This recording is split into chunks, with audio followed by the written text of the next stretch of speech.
오늘 잘들 쉬셨나요? 네, 저도 집에만 있었습니다. 오늘은.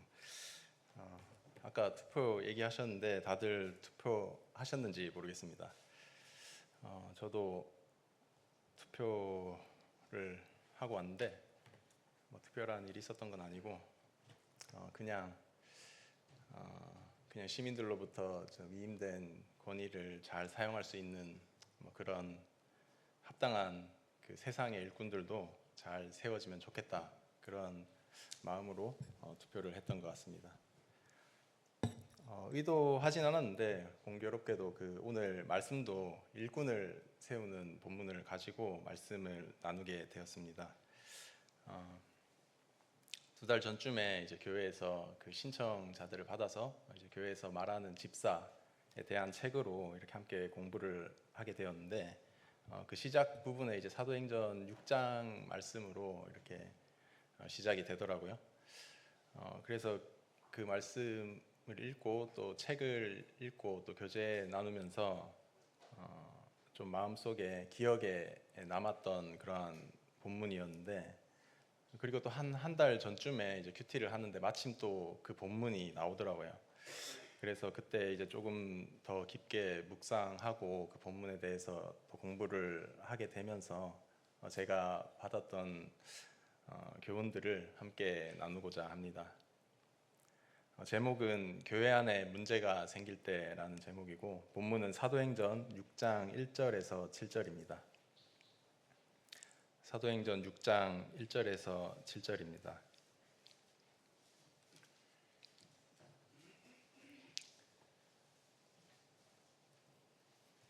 찾으셨으면 함께 읽으면 좋을 것 같습니다. 사도행전 6장 1절에서 7절 시작. 그때 제자가 더 많아졌는데 헬라파 유대인들이 자기의 과부들이 매일의 구제에 빠짐으로 히브리파 사람을 원망하니 12사도가 모든 제자를 불러 이르되 우리가 하나님의 말씀을 제쳐놓고 접대를 일삼는 것이 마땅하지 아니하니 형제들아 너희 가운데서 성령과 지혜가 충만하여 칭찬받는 사람 7을 택하라. 우리가 이 일을 그들에게 맡기고 우리는 오로지 기도하는 일과 말씀 사역에 힘쓰리라 하니 온 무리가 이 말을 기뻐하여 믿음과 성령이 충만한 사람 스데반과 또 빌립과 브로고로와 니가노르와 디몬과 바메나와 유대교에 입교했던 안디옥 사람 니골라를 택하여 사도들 앞에 세우니 사도들이 기도하고 그들에게 안수하니라. 말씀이 점점 왕성하여 예루살렘에 있는 제자의 수가 더 심히 많아지고 허다한 제사장의 무리도 이 도에 복종하니라.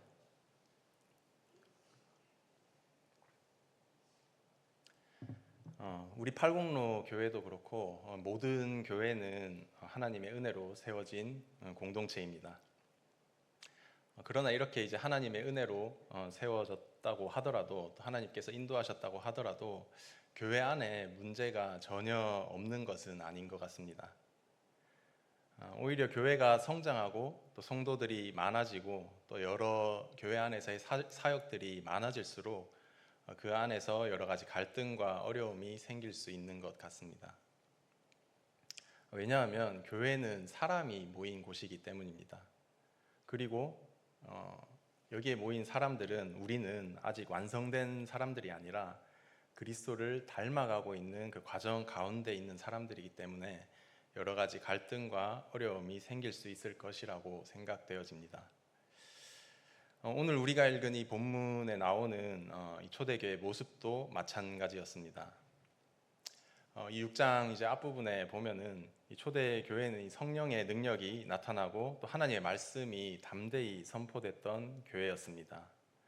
그렇게 말씀이 선포됐을 때 성도들은 서로 사랑하고 또 함께 예배하고 교제했으며 자기의 소유를 나누어서 가난한 성도들을 섬겼습니다.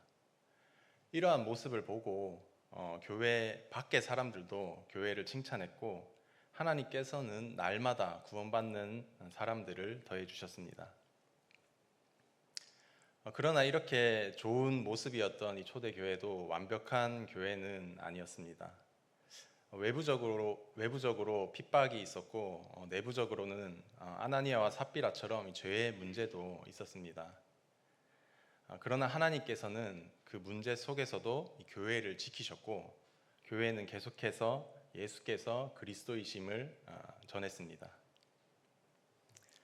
그런데 이때 이 교회 안에 원망이 일어난 것을 발견하게 됩니다. 사도행전 6장 1절에 이렇게 말씀하고 있습니다.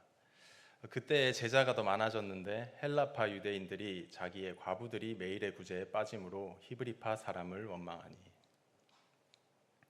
그때 제자들이 더 많아지고 있다라고 말씀하고 있습니다. 교회가 더 성장하고 있었다는 것입니다. 성도들의 수는 더 많아지고 또 구제 사역도 이루어지고 있었지만 그 사역을 감당하는 과정에서 따라오지 못한 부분이 생겼다는 것입니다.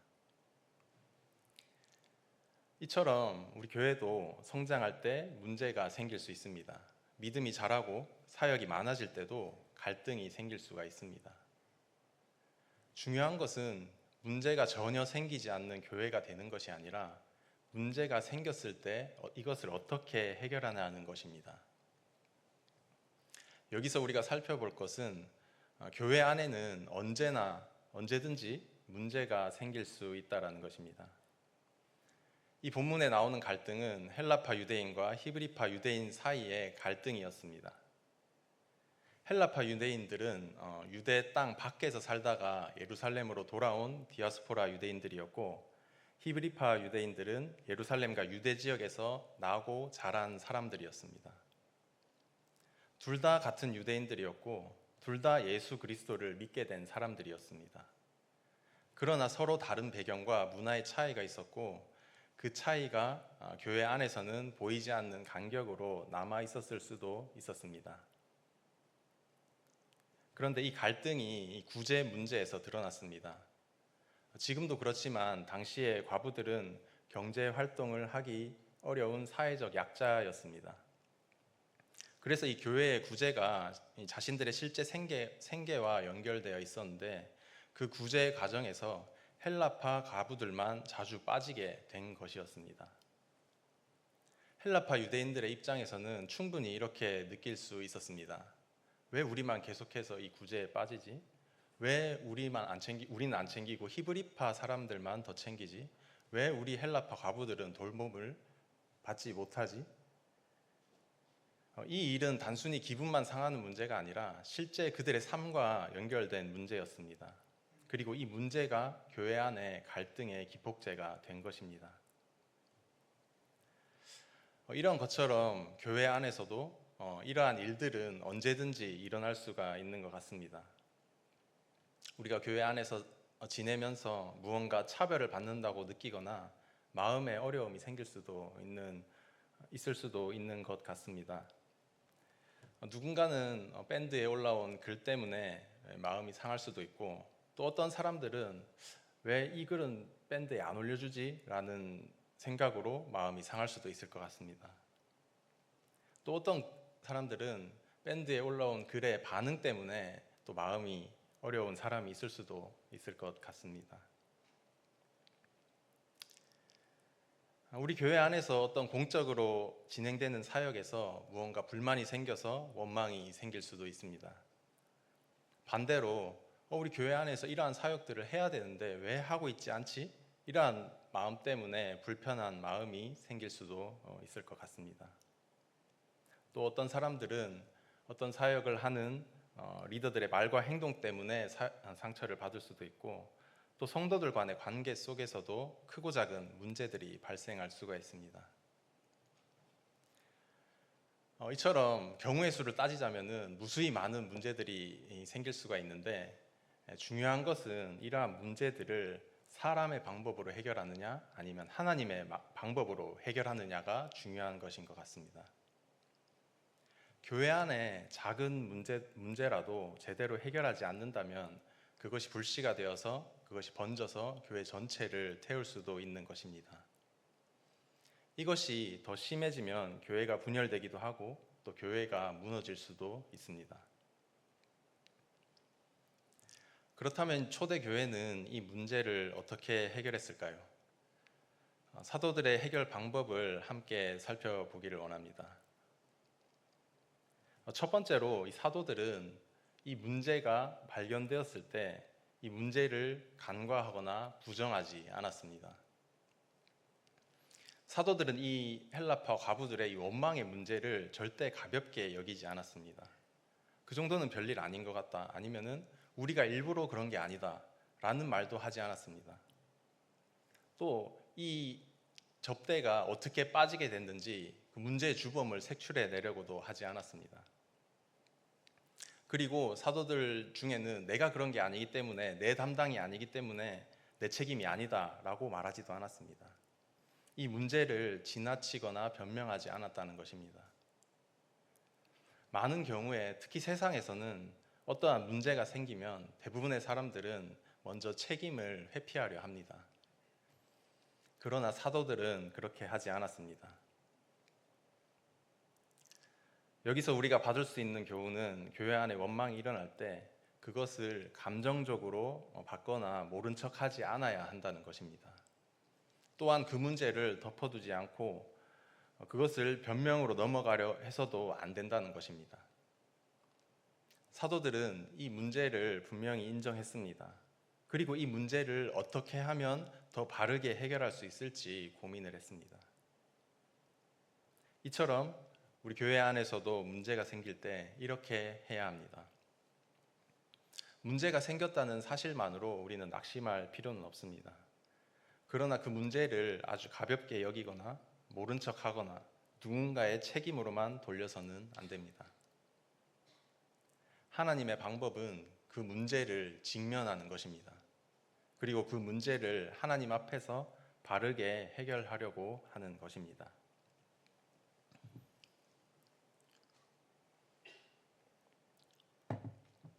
두 번째로 사도들은 교회의 우선순위를 바로 세웠습니다. 사도들은 이 문제를 해결하려 하면서도 교회의 가장 중요한 사명을 잊지 않았습니다. 아마 헬라파 과부들이 구제에 빠지게 되었을 때 이렇게 말을 했을 것 같습니다. 아무리 말씀을 잘 전하면 뭐하냐, 아무리 우리가 모여서 예배를 드리면 뭐하나, 우리가 이렇게 매일 구제에서 빠지게 되는데, 이렇게 차별받고 있는데, 이런 말을 하지 않았을까 생각이 되어집니다. 그리고 만약 이 말을 사도들이 들었다면 이러한 감정을 느꼈을 것 같습니다. 자신들이 감당했던 모든 사역 전체가 부정당하는 것처럼 느꼈을 수도 있을 것이다 라는 생각이 들었습니다.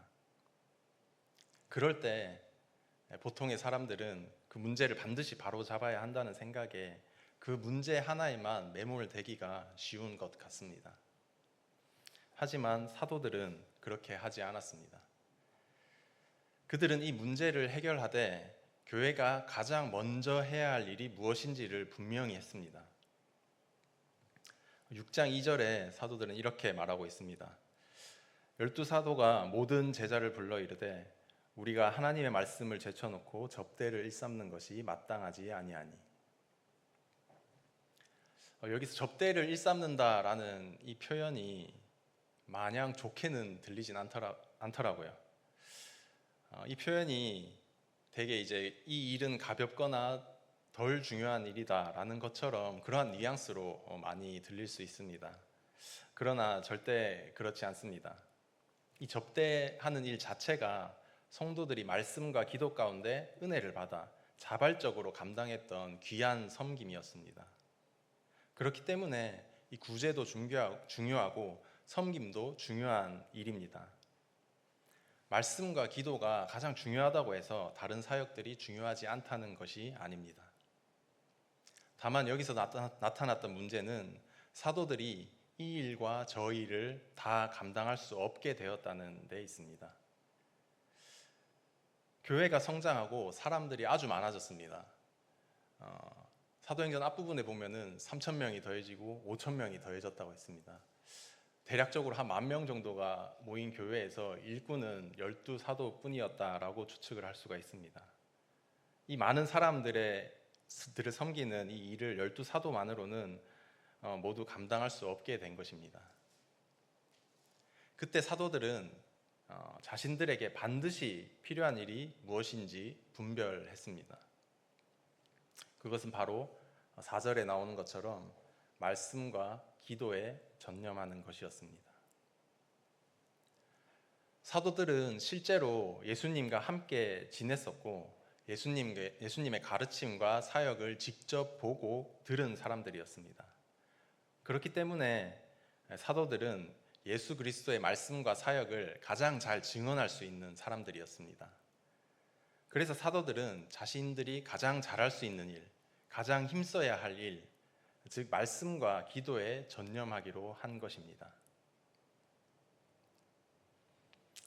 그러나 이것은 사도들만 말씀과 기도를 하고 다른 사람들은 말씀과 기도를 하지 않아도 된다는 뜻이 아닌 것 같습니다. 오히려 제가 이 부분에서 교훈을 받은 것은 우리 모두가 다시 말씀과 기도로 돌아가야 한다는 것입니다. 교회 안의 모든 사역들은 다 중요합니다. 구제하는 일도 중요하고 모든 섬기는 일들도 중요합니다. 또 교육 사역도 중요합니다. 하지만 이 모든 사역들이 바르게 되려면 먼저 말씀과 기도로 돌아가야 한다는 것입니다. 우리가 말씀과 기도 없이 섬기게 될 때 우리의 마음은 점점 어려움이 생길 수가 있습니다. 그 어려움은 결국 자기 의로 변하거나 다른 사람을 원망하는 그런 마음으로 자리 잡을 수 있습니다. 처음에는 좋은 마음으로 이 섬김의 자리로 나아갔는데 그런 섬김에 대한 모습에 다른 사람들이 이러쿵저러쿵 말이 많을 수가 있습니다. 또 좋은 마음으로 섬겼는데 결과가 좋지 않을 때도 있습니다. 열매가 충분히 나타나지 않을 때도 있습니다. 그럴 때 우리 마음에는 속상한 마음이 들기도 하죠. 이럴 때 우리에게 가장 쉽게 다가오는 유혹은 바로 이런 것 같습니다. 내가 무슨 부귀 영화를 누리겠다고 이 일을 섬기고 있을까? 이제 그만하자. 이런 마음이 들 수도 있을 것 같습니다. 이 헬라파 유대인과 히브리파 유대인들 사이에 갈등이 생겼을 때도 사도들이 이러한 마음이 들었을 수도 있을 것 같습니다. 그럼 굳이 나서서 구제하지 말자. 히브리파 사람들은 히브리파 사람 챙기고 헬라파 사람들은 헬라파 사람들 챙겨라. 그러나 사도들은 그렇게 하지 않았습니다. 사도들은 고민을 했습니다. 이 일을 어떻게 하면 더 잘할 수 있을까? 어떻게 하면 더 나은 방향으로 나아갈 수 있을까? 그 첫 번째 답이 말씀과 기도에 전념하는 것이었습니다. 이처럼 교회 안에서 새로운 일들을 시작하거나 아니면은 어떤 일들을 통해서 문제가 발생했을 때 우리가 먼저 고민해야 할 질문은 이것입니다. 우리는 말씀과 기도를 충분히 하고 있는가? 세 번째로 사도들은 경건한 일꾼들을 세웠습니다. 사도들은 자신들이 말씀과 기도에 전념하기 위해서 또 구제 사역을 맡을 일꾼들을 세우게 하였습니다. 6장 3절에 형제들아 너희 가운데서 성령과 지혜가 충만하여 칭찬받는 사람 7을 택하라. 우리가 이 일을 그들에게 맡기고. 여기서 보다시피 사도들은 이 구제 사역을 절대 낮은 일로 여기지 않았다는 것을 알 수가 있습니다. 이 사역도 너무나 중요한 일이었기 때문에 아무나 세우지 않았다는 것입니다. 사도들이 제시한 조건은 분명했습니다. 성령과 지혜가 충만하여 칭찬받는 사람. 특히 이 칭찬받는 사람이라는 표현이 저에겐 좀 더 중요하게 다가왔던 것 같습니다. 왜냐하면 성령이 충만하다, 지혜가 충만하다라는 것은 조금 교만한 사람이라면 스스로 그렇게 느끼고 주장할 수도 있지만 칭찬은 반드시 다른 사람에게 들어야 하는 것이기 때문입니다. 즉 다른 사람이 보기에도 객관적으로 성령과 지혜가 충만하고 인정받는 사람이어야 한다는 것입니다. 이처럼 교회에서 어떤 일을 누군가에게 맡길 때 단순히 그 사람의 기술, 그 사람의 전공, 그 사람의 능력만을 보고 사람을 세우면 안 되는 것 같습니다. 반드시 성령이 충만한 사람을 세워야 합니다. 그렇다면 어떠한 사람이 성령에 충만한 사람일까요? 이렇게 교회에 정장을 입고 오면 성령이 충만해 보일까요? 단정해 보인다고 교회 안에서 단정하고 조용하고 말 잘 듣고 이런다고 성령 충만한 것은 아닌 것 같습니다. 성령 충만한 사람은 바로 말과 행동에서 성령의 열매가 나타나는 사람입니다. 디모데전서 3장에서 교회 감독과 집사들의 자격을 말할 때 이렇게 말씀하고 있습니다. 신중하고 단정하며 책망할 것이 없고 관용하며 돈을 사랑하지 않으며 다투지 않고 정중하고 깨끗한 양심을 가지고 절제하고 충성하는 모습이 있어야 한다라고 말씀하고 있습니다. 즉, 그 사람의 삶 속에서, 그 말과 행동 속에서 그리스도의 형상을 닮은 모습이 나타나야 한다라는 것입니다. 교회 안에는 너무나 많은 일들이 있기 때문에 그 일들을 또 처리해야 되기 때문에 일을 잘하는 것도 중요합니다. 그러나 그것보다 더 중요한 것은 그 사람이 성령 충만한 삶을 살고 있냐는 것입니다. 이 세상과 사회에서는 그 사람의 인품이 조금 부족하더라도 일만 잘하면 그 사람을 높게 평가하고 그 사람은 높은 자리에 가게 됩니다. 그러나 교회는 그렇지 않습니다.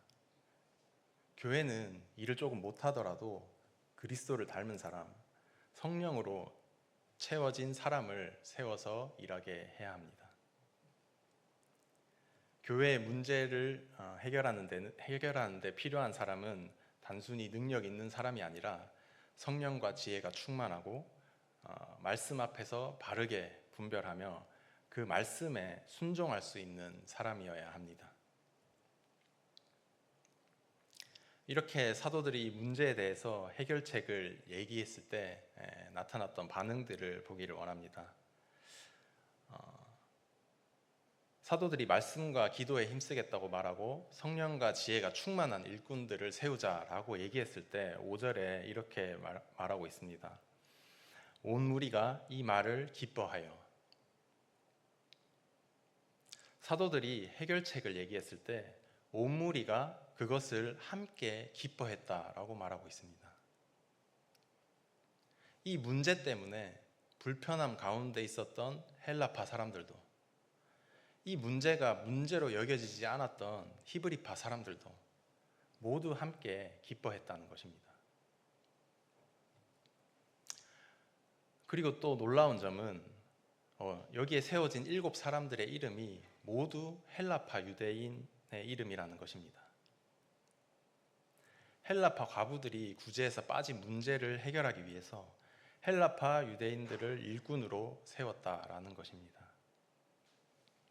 그리고 여기에 대해서 히브리파 유대인들은 이렇게 세워진 것에 대해서 반론을 제기하지 않았습니다. 히브리파 사람들도 분명히 그들 자신의 입장이 있었을 것이고 어떠한 욕심이 분명히 있었을 것입니다. 그리고 이렇게 사람들을 세운다면은 적어도 이렇게 섬기는 일에 히브리파 사람 1명 정도는 있어도 되지 않나? 라는 생각을 분명히 했을 것입니다. 그러나 그들은 자신의 입장과 욕심을 내려놓고 헬라파 유대인들이 그러한 일들을 감당하게 했습니다. 저는 이 사실이 되게 놀라웠습니다. 사람이 자기의 입장과 자기의 욕심을 내려놓는다는 것은 정말 어려운 일이기 때문입니다. 헬라파와 히브리파 사이에 어떤 갈등과 분열이 생기면서 헬라파라는 파당, 또 히브리파라는 파당이 생길 수도 있었습니다. 그러나 이 모두가 말씀과 기도에 전념하기로 하고 온 무리가 함께 기뻐한 뒤에 실제로 이 사람들은 자신들의 욕심을 내려놓았던 것입니다. 이것이 말씀과 기도 가운데 나타나는 신앙의 참된 모습인 것 같습니다. 교회에 문제가 생겼을 때 누군가가 이겨야 하는 것이 아닙니다. 내 입장이 아무리 옳고 맞다고 해서 그것이 관철돼야 하는 것도 아닙니다. 우리 모두가 하나님의 뜻 앞에서 마음이 낮아지고 또 공동체가 함께 기뻐할 수 있는 방향으로 나아가야 하는 것입니다. 그래서 이 말씀과 기도는 우리로 하여금 내 주장만 붙잡게 하지 않습니다. 이 말씀과 기도는 내 입장과 나의 욕심을 내려놓게 합니다. 이 말씀과 기도는 하나님께서 기뻐하시는 방향으로 함께 나아가게 합니다. 그리고 두 번째로 하나님의 방법으로 이 문제를 해결했을 때 말씀이 왕성해졌습니다. 이 초대교회는 이 원망의 문제를 하나님의 방법으로 해결했습니다.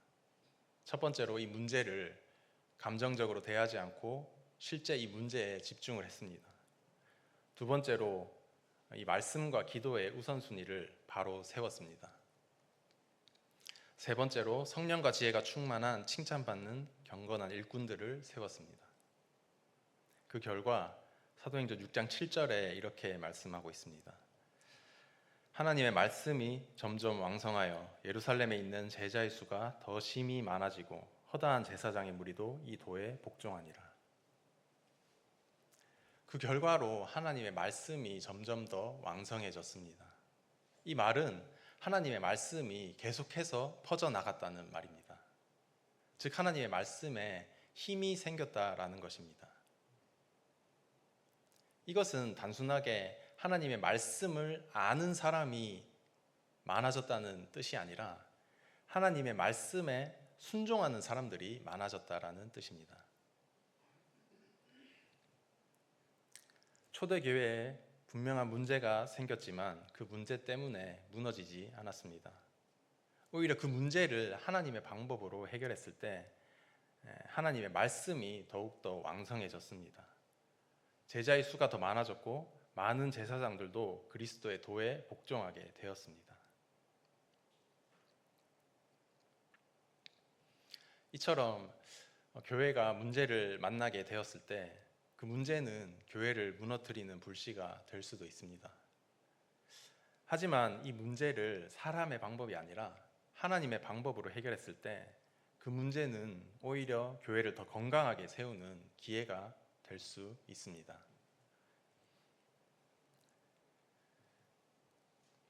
말씀을 마무리하면서 교회가 계속해서 건강하려면 어떠한 문제가 생겼을 때 그것은 사람의 방법이 아니라 하나님의 방법으로 해결해야 합니다. 교회 안에는 언제든지 불만과 원망이 생길 수가 있습니다.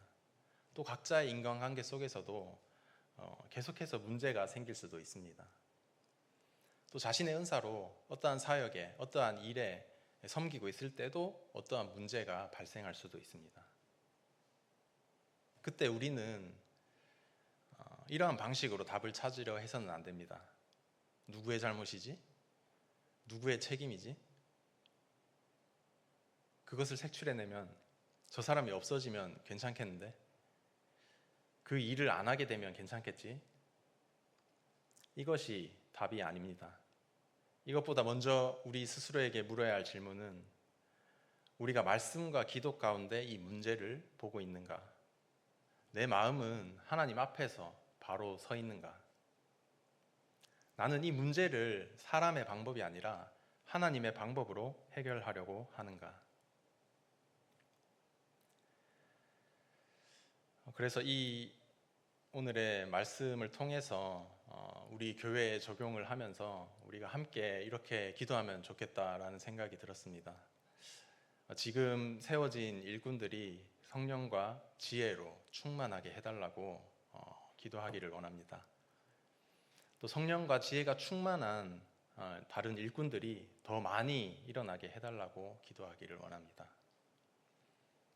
또 우리 자신도 이러한 원망과 불만을 키우는 사람이 아니라 이 원망과 불만을 해결하는 경건한 성도가 되게 해달라고 우리 모두 기도하면 좋겠습니다. 우리 교회가 참으로 그러한 교회가 되기를 바랍니다. 참 여러 가지 사역들을 하면서 여러 가지 문제가 생길 수도 있지만 그럴 때마다 우리 교회는 이 말씀과 기도로 돌아가는 교회가 되면 좋겠습니다. 성령과 지혜가 충만한 일꾼들이 계속해서 이 교회 가운데 세워지는 그러한 교회가 되면 좋겠습니다.